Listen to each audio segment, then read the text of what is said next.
Happy New Year, everyone. I hope you all are having a fantastic day. I know I'm a bit late on my New Year's video. I think it'll be about June 3rd once this video is uploaded, and sorry, it just took a long time to edit. For those of you who don't know, I am a film major myself, and I had the opportunity to see a lot of different movies for the year 2023.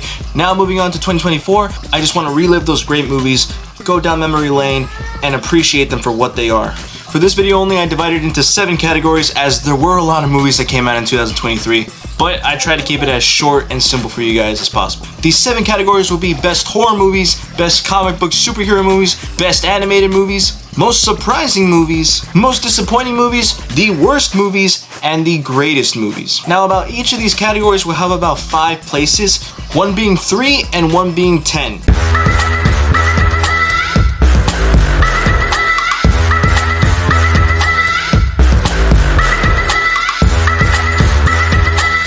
Alright, let's kick off the video starting with the best horror movies of 2023. Sitting at the bottom of the list, I have Scream 6. Only because I barely became a Scream fan in the year of 2023. I knew about Ghostface, I love the horror icon, but that's an icon I got to know through the Scary Movie franchise and not the original Scream franchise. So before Scream 6, I had to binge watch every single Scream movie leading up to Scream 6. With that being said, I was just a little bit disappointed on the outcome. Don't get me wrong, almost every movie was great, well, except the third movie, that was horrible. But Scream 6's reveal of the killers just had a little... To me, it felt a little bit out of the ordinary, and it just seemed anticlimactic. I love the setting in New York, the running action scenes, and the suspenseful moments we get with Ghostface inside that liquor store. Overall, it came out as a decent movie, and that's why it's number 5. Number 4, I have Saw X. Didn't really expect a Saw movie this year, and well, got the announcement, got the release date, went to go watch it, wasn't expecting much, and it came out surprisingly good. I walked into the theater with no expectations, thinking this was just going to be another boring Saw movie. I just sat very comfortably in the theater hoping to fall asleep. Nope, I was woken right up as soon as I actually thought they would cure John Kramer's cancer. And that's one of the highlights of the movie. Tobin Bell's performance, as well as he did in the first 3 movies, phenomenal in this movie, and I think this might be my favorite Saw movie in the franchise. The kills were very gory, the traps were very creative, some of them made me cringe. Yeah, it wasn't pretty, but I loved it. At number 3, I'm not gonna lie, I don't regret at all placing this at number 3, but some people are gonna hate that I didn't put it on number 1, and some people are gonna hate that I put it on this list at all. But number 3 goes to Five Nights at Freddy's. I think it's very known in this channel. If you watch the Horror Nights vlog, if you watch the Five Nights at Freddy's video, you'll know that I was pretty hype on the Five Nights at Freddy's movie coming out. I didn't review it on this channel, sadly, but I did want to include it in this video, and I think my placement in this category kind of proves that I came out loving the movie. A few continuity errors here and there, and the movie didn't exactly scream horror. The kills weren't that bloody, yeah, but they stayed true to the game, and that was really what I was expecting. And yes, there are a few things that I wish could have been in the movie, but sadly weren't. But overall, I still really enjoyed it. I went in with a packed theater, I went in with the hype theater, and I genuinely enjoyed Five Nights at Freddy's. And number 2, I have Talk to Me. One of the only horror movies in a long time to actually scare the shit out of me in 2023. Now, if you look at the premise of this movie on paper, you would think this sounds kind of goofy, especially being directed by 2 YouTubers. But no, it came out as a genuine, refreshing horror movie. I love that we came out with a new story and just something new for the horror genre in general. I mean, who knew a story about a group of kids who use demonic powers to get high would actually make for a pretty good movie. And number 1 for best horror movie of the year is Evil Dead Rise. Man, did this movie scare the shit out of me. Someone just had to open the Book of Death. Although I'm not a big fan of the decisions made by characters in this movie, they did a decent job of explaining why those characters did what they did. A movie about kids in a crappy apartment complex stuck with an evil entity who turns out to be their mother. And yeah, the mother was scary. Moving on to our next category, there are only 3 places for this category, and it's best comic book superhero movie of the year. Why only 3? Mostly because there were genuinely only 3 I enjoyed this year. I could have added another on this list, but I think these 3 deserve the spotlight for this category, and 1 deserves the spotlight for another category. With that being said, at number 3 for best comic book superhero movie of the year, Blue Beetle. Now, when this movie came out, I saw a lot of people shitting on it. They said it wasn't that good. They said the trailers made it look like a Disney Channel movie, and I mean, I'm not gonna lie, the trailers did look that way, but I was still willing to give this movie a try. and man am I glad that I go see it in theaters. Blue Beetle is by far not anything new. It is a nice, decent standalone origin story of the Blue Beetle. The family dynamic was great, especially George Lopez's character was really funny. They had Chapulín Colorado references in here. I think it's a great family movie that a lot of people can relate to, not just Mexicans, Hispanics, or Latinos. Because although this movie does dive into the culture and roots of Jaime Reyes, it doesn't exactly make it its full point of the movie. It is a decent standalone superhero movie that I personally enjoyed this year. Alright, moving on to number 2, I have Guardians of the Galaxy Volume 3, an emotional ending for the Guardians. I can barely watch this movie and sit through it knowing how emotional it is. The backstory of Rocket is finally told and the story of the Guardians is finally complete. James Gunn did a great job with the Guardians, giving them such a strong dynamic, giving all the characters amazing arcs with great personalities, and overall I'm just grateful that neither of the Guardians actually died. An amazing final chapter for the Guardians that I personally enjoyed. And number 1, we have Across the Spider-Verse. Where do I begin?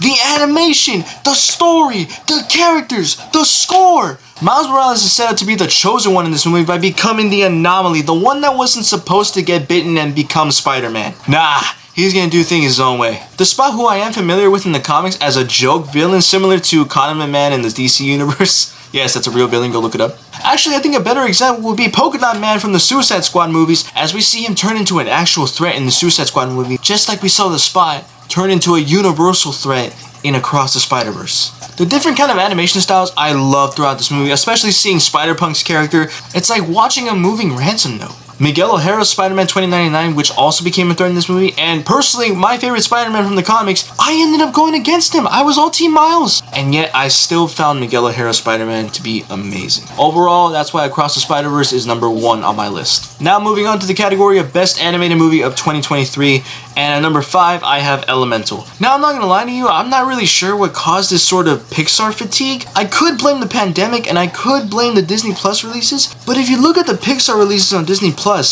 Soul, Turning Red, and Luca were all good. So I don't really know what causes Pixar fatigue. Maybe they're just not as hitting as much as they used to.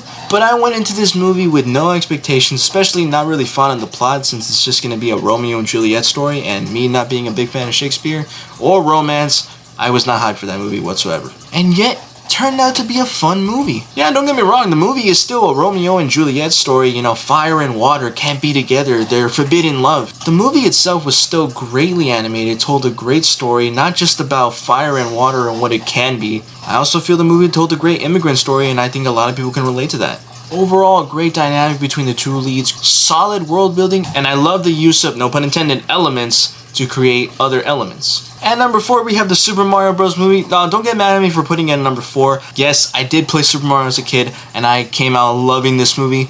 But, don't get me wrong, it was a great movie. I love the world building of the Mushroom Kingdom. I love all the characters they included, Toad especially being the GOAT in this movie. I enjoyed the story route they took with Luigi getting captured and Mario doing everything he can to possibly save him, as well as meeting other characters from the Super Mario Bros. Universe. Overall, I love the Super Mario Bros. Movie. I'm pretty hyped for the sequel, if there is going to be one, hopefully. Okay, the lights in the back are off now, but we're still continuing. For number 3, I have The Boy and the Heron. Now, I'm not going to lie to you guys, I wasn't too familiar with Studio Ghibli projects before this. I had the opportunity to see my first ever Studio Ghibli film, which was Spirited Away, in theaters. Thank God I got to see that beautiful movie, and I can say the same thing for The Boy and the Heron. Beautifully animated. I love the creatures, the aesthetic they add to the movie, the beautiful world that it takes place in. I did get to see both versions dubbed and subbed. Now, I have to say, both versions seem a little bit of the same to me, but maybe because I'm not that big of an anime fan either, and I don't really judge what's better dubbed or subbed. I'm okay with either or. But if I had to pick one, I'd probably pick the dubbed one because I was more familiar with the stacked cast. Florence Pugh, Willem Dafoe, Robert Pattinson as the Heron, which had an amazing performance as well, changing up his voice for the movie. Dave Bautista, Mark Hamill. It's been a while since I heard Mark Hamill's voice in an animated movie, so that was kind of a treat there. Overall, I thought The Boy and the Heron was a beautiful movie that I genuinely enjoyed. At number 2, this is the one I was debating not to put in the comic book superhero movie, so I decided to put it in here as my number 2 for Best Animated Movie. It is Teenage Mutant Ninja Turtles Mutant Mayhem. So already, first trailer down, I was hyped for this movie. I love that it was going to be in animated form, and I love that we were actually going to get teenagers to voice the Turtles. I go watch the movie, and I had a blast. Splinter, Superfly, and all the other mutants got their time to shine in here, and I thought it ended pretty perfectly well that I didn't really expect. Overall, I thought Teenage Mutant Ninja Turtles was a great animated movie, and I'm so excited for the sequel with Shredder. And number one, I think it's clearly obvious, it's still Across the Spider-Verse. I don't even need to explain. You can go look up a still image of Spider-Punk's character and boom, there you go. It's gonna win Best Animated Movie of the Year in the Oscars, I guarantee it. On to our next category, the most surprising movies of 2023. These are the movies I went to go see in theaters and I thought were going to turn out shit or weren't going to impress me whatsoever. And they turned out to be pretty amazing. At the bottom of the list, I have Megan. Now, I was going back and forth whether to put this on the list or not, but to be honest, I'm a big fan for cheesy, campy horror movies. I mean, my favorite horror icon being Chucky. This being no different from Chucky, an AI killer robot doll goes rogue and threatens to murder her family. May not be the best movie of 2023, but I personally enjoyed it. On number 4, you just saw it on the previous list, Elemental. Like I said, I thought we were going to get a cheesy Romeo and Juliet story, and I had that Pixar fatigue, so I thought this movie was going to end up being really bad. But turns out, it ended up being really solid. Number 3, you also happen to see on a previous list, Saw X. And again, like I said before, I just didn't expect Saw X to turn out to be another good Saw movie.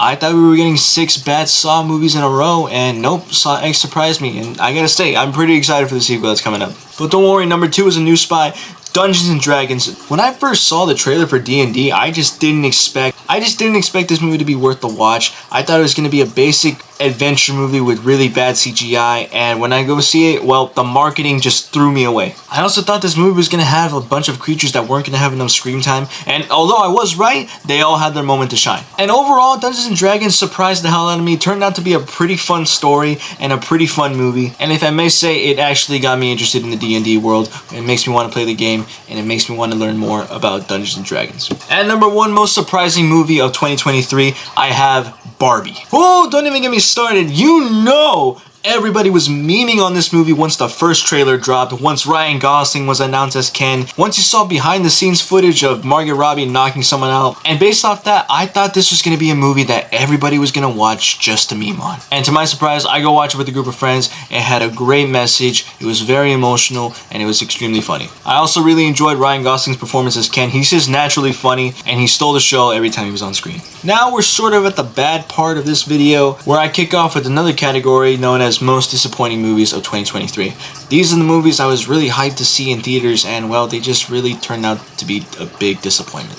At the bottom of the list for most disappointing movies of 2023, I have Beau is Afraid. I love Ari Aster's work and what he did with Hereditary and Midsommar, but with Beau is Afraid, there was just so many metaphors that I didn't get right away. I had to rewatch it a second time, and even rewatching it the second time, I just didn't enjoy it as much as watching it in theaters. And it's almost like it has a complete different pacing from Hereditary and both Midsommar, because for the first hour, I mean, you're completely interested in Joaquin Phoenix's background, his story, and what he has to do to get to his mother's house, but that's only the first hour, and the second hour, everything just seems chaotic and you have no understanding of what's going on, at least in my opinion. At number 4, I have The Flash. Man, I know this is making so many people's lists right now.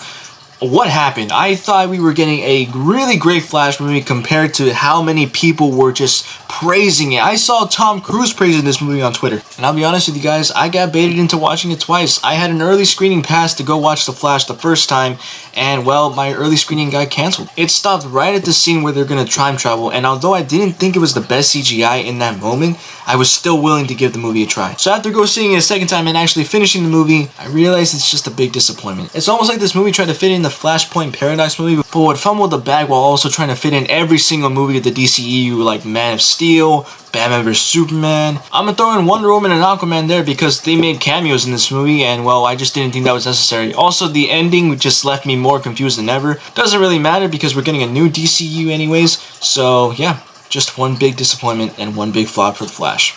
At number 3, I have The Nun 2. This should be no surprise, but I wanted to give The Nun 2 a try. I didn't think it needed a sequel, depending on how bad the first movie was, but I go watch The Nun 2. It's an improvement, but not by a lot. At number 2, I have 65. I thought this was going to be a really great action movie starring Adam Driver with sci-fi tech and dinosaurs, but it just turned out to be a really big disappointment. There was no story element to it. Adam Driver and this little girl that he saves on Earth 65 million years ago, they just really don't have a chemistry on screen at all.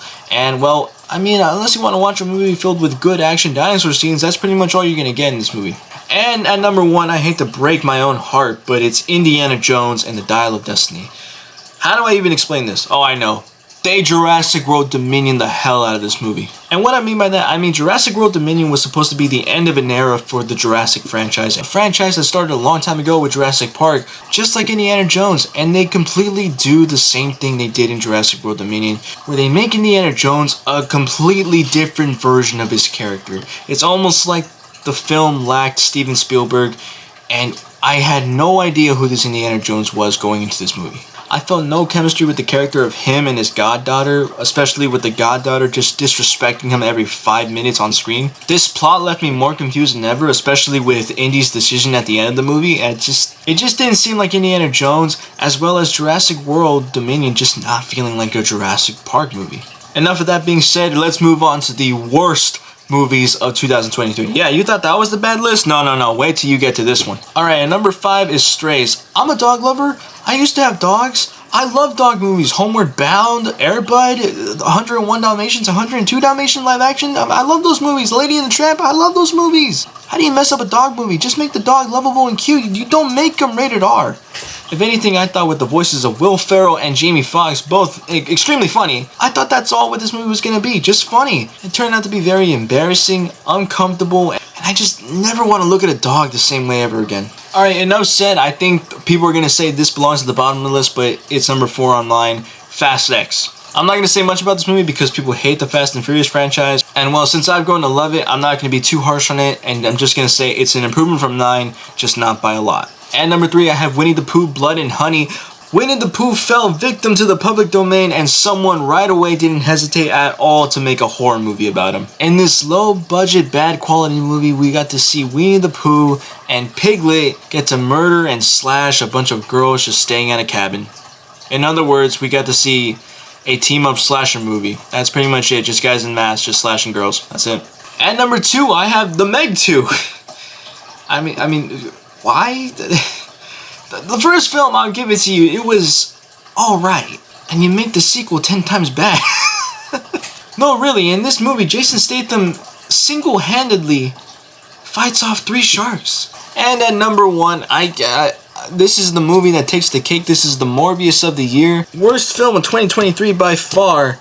It is Expendables 4. Oh my god. I'm gonna start ranting. Look, I'm someone that enjoyed the Expendables franchise from 1 to 3, even though they weren't exactly the best movies, but I still enjoy them because I love Sylvester Stallone, and I love all the old classic actors like Wesley Snipes, Arnold Schwarzenegger, Mr. T, Mel Gibson, Antonio Banderas, you name them all. But in this movie, where the only old classic actor you have left is Sylvester Stallone, you think you'd keep him in most of your movie, but you kill him off in the 5 minutes and then you bring him back in the final 5 minutes.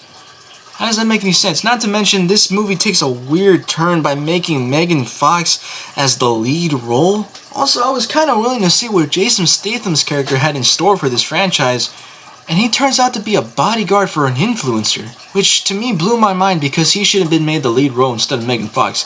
And for some reason, 50 Cent is thrown in there. Not to mention, don't even get me started on the damn special effects, because it's just green screen after green screen after green screen after bad CGI after bad CGI after green screen effect after green screen effect. Explosion, explosion, explosion, explosion, explosion. You're dead. Alright, now without further ado, moving on to our final category for this video, and that is the greatest movies of 2023. These are the movies that I just personally enjoyed the best in 2023.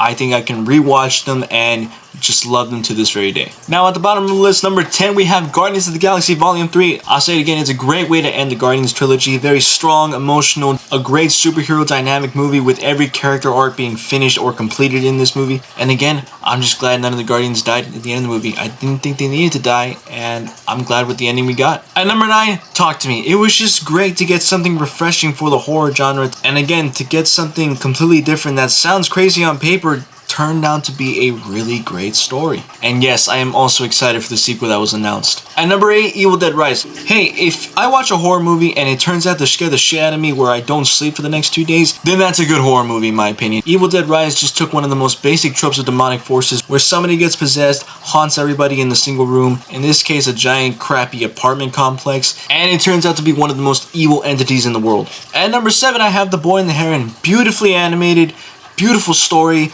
beautiful world building, and amazing characters. At number 6, I have Barbie. Honestly, I just felt like I needed to put a movie on this list that just made me laugh a lot. It may not be the greatest movie, and it may not be everybody's cup of tea, but I personally enjoyed Barbie. I love the message behind it. Ryan Gosling and Margot Robbie have amazing chemistry on screen, and overall, it was just a fun movie. Halfway there on the list with number 5 being Across the Spider-Verse. I don't think I need to say more. This is already the 3rd time it's making it onto a list, and it's one of the greatest movies of the year, in my opinion. Animation-wise, story-wise, character-wise, it hits all factors. It's one of the greatest movies of all time. At number 4, this might surprise a lot of people as I saw it on a lot of people's number 1, and it's Oppenheimer. Now, don't get me wrong, this is another Christopher Nolan masterpiece, and Ludwig, I think you may have found your best score ever. Tell me the violin does not sound godlike in this movie. But yeah, Christopher Nolan delivered another masterpiece. With the story taking place during World War II, Oppenheimer finds an idea to end the World War with an atomic bomb, only to suffer the scary consequences and realizations after. Honestly, a movie with an ending that left me more distraught than any horror movie this year. Even Evil Dead Rise, I'll admit it. Now we finally made it to our top 3, and without further ado, number 3 is Godzilla Minus One. Okay, this has to be the greatest Godzilla movie I've ever seen. I've always been a fan of the Toho Godzilla movies, especially the whole idea of Godzilla being the main villain of Japan in any of the Toho movies. It's just what I'm used to seeing Godzilla as, the villain or the big monster that destroys the town. That's what I know Godzilla for, not to be this sidekick along King Kong. I think the main thing I love about this movie is that you can completely take out Godzilla from this story and you can have a great movie masterpiece with the human characters itself. A movie where you're following the main character to be a kamikaze pilot that ended up being a coward and chickening out. Add the weight of Godzilla to that story and wow, you're dealing with just hopeless loss and you're feeling for these characters that you had no idea and had no intention of getting attached to. And that's why Godzilla Minus One is number 3 on my list. At number 2, I have a movie that I saw back in June of 2023. Almost completely forgot about this movie because of Godzilla Minus One and the movie that's on my number 1 in this list. But yeah, number 2 is Past Lives. Personally, I've never been a big fan of romance movies in general. I think they're the most cliche genre in the film industry itself. But this was an A24 project and I was willing to give it a try, with the story actually being a little bit interesting. 2 childhood best friends reconnect as adults when they finally moved on with their lives and almost completely forgot about each other. I feel like this is how every romance movie should be, this is how every romance movie should make everybody feel, and this is how a romance movie should make the audience think. And it's all done by one simple question: what if? That's all I can say for now. Go watch the movie by yourself with a pack of tissues like I did. And speaking of pack of tissues, oh my god, number 1 goes to the Iron Claw. I'm not even being biased because most of you know I'm a wrestling fan, but no, I'm not being biased whatsoever when I say this is the greatest movie of 2023, in my opinion.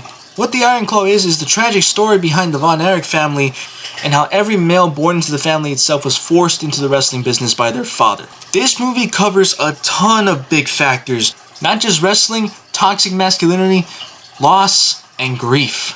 If Zac Efron doesn't get nominated for an Oscar this year, I have to say that that's going to be the most bullshit outcome ever. Because Zac Efron was the highlight of this movie. Respect to him automatically for bulking up in the first place for this movie. But yeah, overall, The Iron Claw is a very emotional movie on a tragic story about the Von Erich family. And the last 20 minutes of the movie made me cry my eyes out. And with that being said, that's going to be my greatest and worst movies of 2023. I hope you all enjoyed, and I will see you all in the next video.